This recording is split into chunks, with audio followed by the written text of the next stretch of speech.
I actually started off my interest in insects while I was an undergraduate student at the University of Maryland, where I got my bachelor's degree in entomology. And it was more of an accidental interest that led me into the field of medicine. Because I had that background in entomology, and there are not a lot of physician entomologists, I began receiving a lot of insect-related questions through the course of my training. I went on and did training in pediatrics and ultimately in allergy and immunology. So I'm a pediatric allergy immunology specialist, and although it is not technically the subject of my research, because of the number of inquisitions I have received regarding arthropod immune interactions, I have gained a lot of clinical experience with the subject. To give you a basic frame for understanding how the immune system works and what happens when it does not work, I think it's useful to step back and take a look at the challenges that the immune system has when confronted with a pathogen, with a threat. So this very crude approximations of the different sizes of the pathogens that it has to contend with. These are very crude approximations, and any one of these pathogens can vary by an order of magnitude, but I think it gives a good handle of how divergent the threats are that the immune system has to contend with. For those of you who still have trouble with it, I took the liberty of adding 2 additional steps there. And you can imagine that your defense of yourself when attacked by a dog, for instance, should be quite different than how you defend yourself against a tick or mite. I don't know what happens when you get attacked by a whale. That is well beyond the scope of my knowledge. What I do know about is how the immune system fights the smaller of these pathogens, the threats that it contends with. So on the very top here, you see these are called killer T cells, and when a virus or other intracellular pathogen has entered into a cell, the immune system is impaired in its ability to find and eradicate that threat. So these killer T cells actually induce apoptosis, that's cell death without inflammation, where the intracellular pathogens are residing. They do that in a very specific way with a receptor on these killer T cells that will only recognize the cells infected with the virus or other intracellular pathogen. Moving up a couple orders of magnitude, you have the bacteria and other small extracellular pathogens that might include the fungi and yeast, etc. So this is pyogenic inflammation when you have these neutrophils. Beginning at this stage and moving downward, these are called granulocytes, and they are so named because they have these very toxic substances confined into these granules of the cells. And when a granulocyte encounters a pathogen, it begins to release these very toxic substances. So in contrast to the killer T cells, which are effective at fighting the viruses without inducing inflammation, without having a lot of sort of friendly fire to other healthy cells in the environment, beginning at the stage of the neutrophils, you do get a lot of destruction of healthy tissue for the sake of combating a pathogen. Moving down again to the order of magnitude that a helminth would be, and this would actually be a very small helminth, maybe a first instar hookworm, but things become less clear and the granulocytes perhaps less specific. So pictured immediately below the neutrophils are basophils, and below them eosinophils, and finally mast cells at the bottom. Again, the granules within each of these types of cells, very, very toxic, and they can induce an immense amount of destruction to healthy tissue in the immediate environment where they activate. Probably eosinophils and basophils and mast cells are important in various combinations for helminths, mites, and ticks. So it is not a direct relationship between, for example, the basophils and the helminths. They all seem to have a role in fighting all of those pathogens. You notice a difference between the basophils here and the mast cells down here, and the sort of fuzzy appendages on those cells. That is my attempt to depict antibodies. And specifically, these are IgE, referred to as the allergic antibodies. These are antibodies that are produced by B cells, like all antibodies are. But unlike other types of antibodies, they don't have an effect until they migrate to a basophil or mast cell and latch on. Subsequently, they act as the receptor for those cells, and those cells have difficulty activating if this soluble receptor hasn't attached and identified something very specific that the B cell was worried about. The remainder of those cells that don't have the IgE antibodies on them, their destructive capabilities are focused by helper T cells, depicted over here. So the type 1 helper T cells, or Th1 cells, direct the activity of the killer T cells. These Th17 cells direct the activity of the neutrophils, and the Th2 cells specifically are involved in directing the activity of the eosinophils there in red. They may also help direct the activities of basophils and mast cells, but again, the helper T cells are certainly not required for those to activate because they have that allergic antibody on their surface. When we're talking about allergic reactions, these are the cells that we're really talking about. The basophils and mast cells, the eosinophils, and the type 2 helper T cells. And making it more into appropriate categories, they cause different types of allergy, very different clinical pictures when they activate. The basophils and the mast cells provide us with what is called immediate type hypersensitivity or immediate type allergic reactions.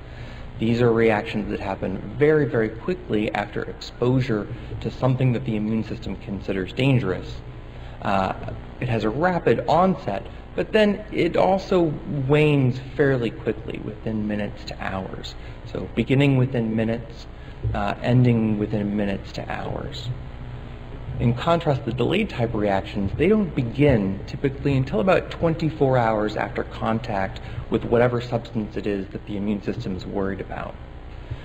It may take them 24 hours to start, but once they do get started, they tend to last for days, so they have the staying power. Certainly there is tremendous overlap between these two types, and it's not uncommon for somebody to have both of these, such that you would have an immediate type reaction which may fade into a delayed type reaction.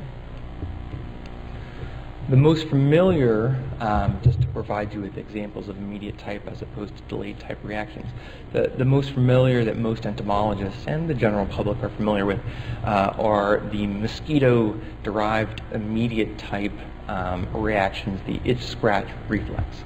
I've been told it's something that you're not supposed to do, showing pictures of your kids when you give a talk, but my kids have learned that anytime they get bitten or stung, they're going to be well photographed. So here you see that classic immediate type reaction where you have a pale bump in the center surrounded by a rim of red. That's the hallmark of an allergic antibody mediated reaction in the skin.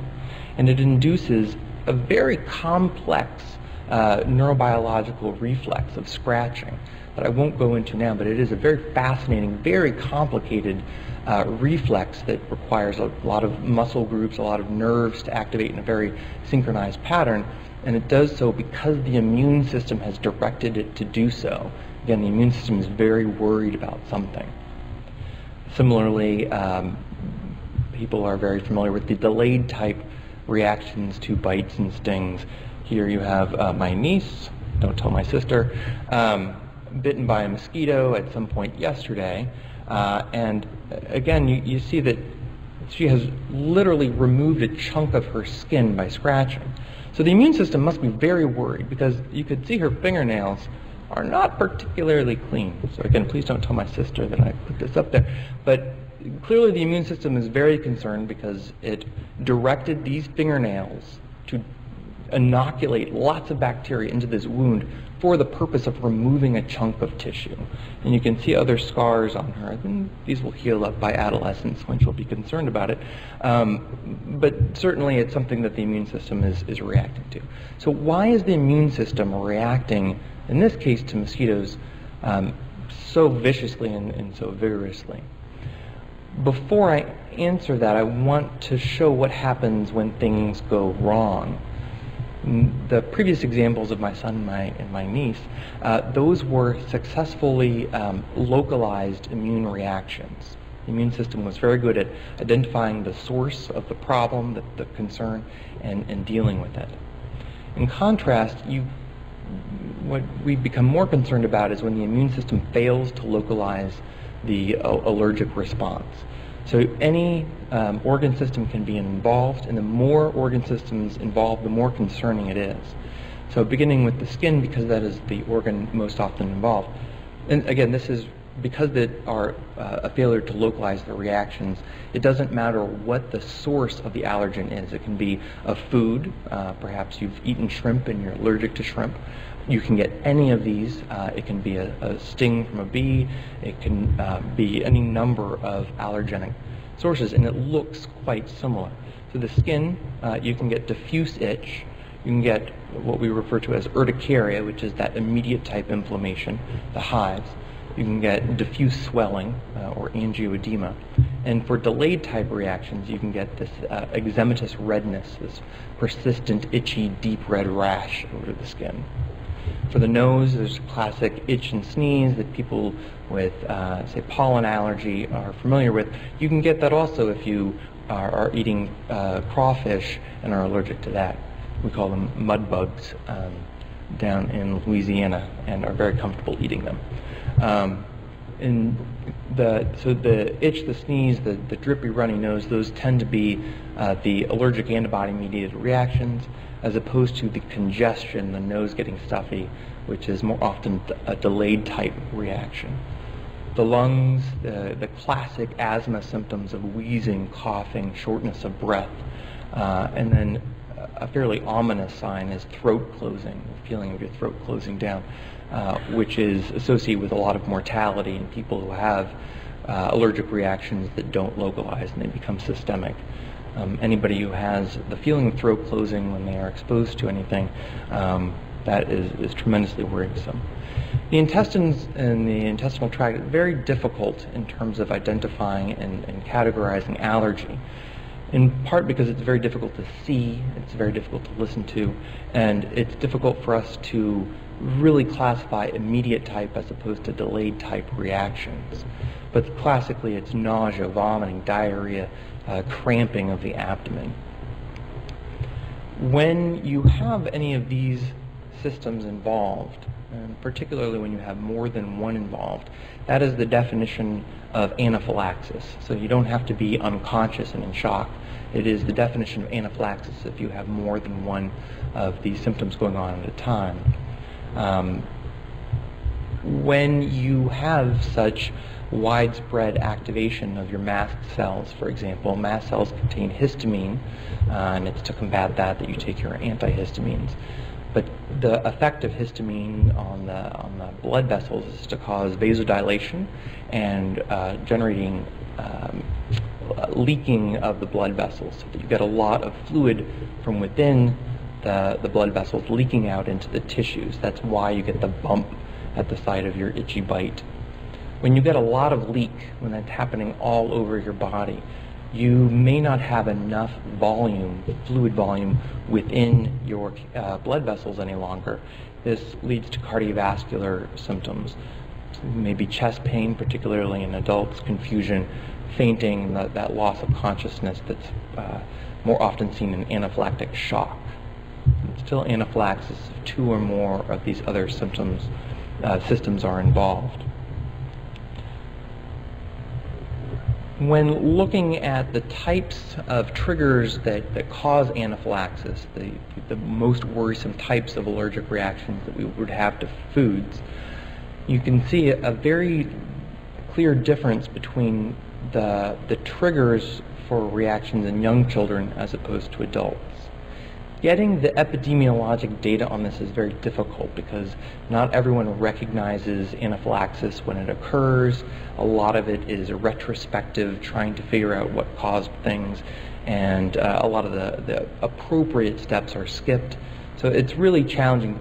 These are the best numbers that we have, and the best numbers that are anywhere are probably those for the United States. Although very similar data is also present in various parts of Europe, particularly the UK. Looking at the adult data, you see that over half of the implicated foods are the invertebrates that we're talking about, the shellfish. This includes the shrimp, probably as the first, but oysters, I guess you call them crayfish, not crawfish, but it's supposed to be crawfish. This has regional patterns that are important. So down in Louisiana, New Orleans, we have a lot more shellfish allergy because many, many more of our kids are eating invertebrates at a very young age. So back to the question of why is the immune system so worried about arthropod-derived proteins, that it seems that this is more worrisome, has more staying power than when it is exposed to mammalian-derived proteins.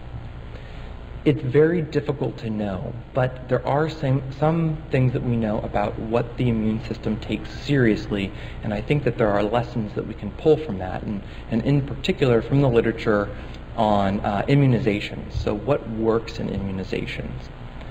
What we know works with immunizations, both for increasing the number of antibodies that will respond to a pathogen, but also the affinity of the antibodies to that pathogen that you are giving the immunization for. We know that, first of all, you have to have some concurrent danger signal. That danger signal can take many forms. Early on in vaccine history, it was commonly known that you didn't want to be too clean when you were preparing your immunizations. You wanted some bacteria in there to trigger a more robust immune reaction against the killed components of your vaccine. Those live bacteria, the immune system would be worried enough about them to focus its attention on your killed proteins in your immunization. We don't really understand what sort of danger signals would be involved in priming the immune system for reactions against invertebrates. What we do know, what we do have evidence for, is the episodic exposures. So if you've been immunized, if you're especially traveling out of the country, you may have been immunized, and you can remember this. When you're immunized against a pathogen for the first time, it's not a single shot. It's a single shot, you wait some number of months, and then you have a second shot. If you're getting your immunizations sort of on a rush job because you were supposed to have started this a long time ago, the physician is supposed to tell you, I'm sorry, I can't rush this one. I can't complete the series to immunize you against yellow fever or whatever the pathogen is because we have this mandated interval that I can't immunize you before. The reason is if you immunize too frequently, if the time has not elapsed, the immune system will develop tolerance to that allergen rather than reactivity. So this intermittent exposure seems to be important. Hay fever is a reaction to pollen that only comes out once a year, blasts you in a really high quantity, and then is gone until next year. That intermittent exposure is very worrisome to the immune system. In contrast, consistent exposure generates the tolerance. And as an allergist, this is what I do on a regular basis. I give allergens to my patients on a high level, high doses, on a regular basis so that their immune system will develop tolerance. They don't lose their reactivity. Reactivity is separate from tolerance. So they retain the number of allergic antibodies. In fact, the number of allergic antibodies often goes up when I'm giving allergy shots. What I'm inducing is a second mechanism of tolerance, teaching the immune system to override that reactivity. Finally, we know that when the exposure is through the skin, that promotes reactivity. Almost all immunizations are through the skin. There are a few exceptions, and the ones that are exceptions don't work as well. So typhoid, there are two versions. One is that you take orally. It gives you protection for maybe a couple of years. The injected version simply works much longer and much better. So if it goes through your skin, worrisome to the immune system. If it goes through your intestinal tract, it's more likely to be viewed as food. You're more likely to develop tolerance to it. Skipping quickly along, my interest in the symposium really developed with results from a study in New Orleans looking at arthropod-induced allergic reactions in asthmatic children. So these are kids with allergic asthma living in inner-city New Orleans, exposed to fairly high levels of cockroach proteins and also dust mite proteins. The reactions to them were quite different, and this was very puzzling to me. Cockroach allergens are derived from cockroach feces. They are enzymatically active, very stable proteins that last in the environment for months. So are house dust mite proteins, fecally derived, enzymatically active, very stable in the environment. So considering how similar these allergens are, why would the immune system treat them so differently, such that with high levels of exposure, these kids over a period of 4 months were driven into the hospital? They were actually significantly sicker than the kids who were not exposed to the cockroach proteins. And I won't go into more details of the study that was done really by Felicia Rabito, who's an environmental epidemiologist at Tulane. But this really set me off to thinking. The difference is the context of exposure. The house dust mite proteins are at highest concentration in and around the bed. So every child is sleeping through the night, every night, in their bed. They're exposed to very high levels on a consistent basis. In contrast, cockroach proteins are at their greatest concentration on the floor of the kitchen. So not often are the children playing in the floor of the kitchen. In both cases, these are very heavy proteins, and they tend not to be airborne, or if you disturb them, they will be airborne for maybe 30 minutes, but then they'll settle back down to the ground. So this really seems to be the difference, is the context, that you have irregular exposure to the cockroach allergens as opposed to the house dust mite allergens. I will skip some of these other than this slide to show that if you have a shellfish allergy, you are most likely to be allergic to the protein tropomyosin. Tropomyosin is also present in vertebrates, but it's a very different version of the tropomyosin protein. The invertebrates that seem to induce cross-sensitization include the house dust mites, some of the insects, including cockroaches, mollusks, the decapods, even gastropods, snails. So if your immune system has not developed tolerance to tropomyosin, you are more prone to reactivity that can span the invertebrates. And really, this is really worrisome. So here are different skin tests to different invertebrates. And you see that this person is showing that they have immediate type reactivity to all of those different allergens that I put on the skin. In Europe, our knowledge of how the intestinal tract seems to promote tolerance rather than reactivity has really been adopted. And instead of giving allergy shots, more and more European allergists are giving the same extract administered under the tongue, and then you're supposed to leave it there for a while and then swallow it. There are a few different protocols. And in reviewing the analyses that have been done, this has been successful at reducing allergic asthma and reducing allergic nasal symptoms for people who have house dust mite allergy. It is not as effective as allergy shots, and so it's not currently commonly used in the United States. It's not FDA approved. There's a lot more work that needs to be done, but clearly this is very promising. Considering the wide range of invertebrates that have this major allergen, this invertebrate tropomyosin, I think that exposure to multiple types of invertebrate proteins at a very young age, before the allergic antibodies develop in the first place, may promote this tolerance before you get the reactivity. I strongly suspect that this will be the case, although there is not a lot of research in this field, as you all well know. I would say that particularly knowing the audience of entomologists, the allergies that entomologists tend to have tend to be more severe because of the types of exposures that they have to their research organisms.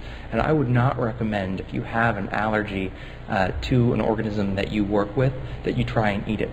The consequences may be life-threatening if you already have the reactivity. But for people who do not yet have reactivity, I think that this is probably an important direction that we can start looking into.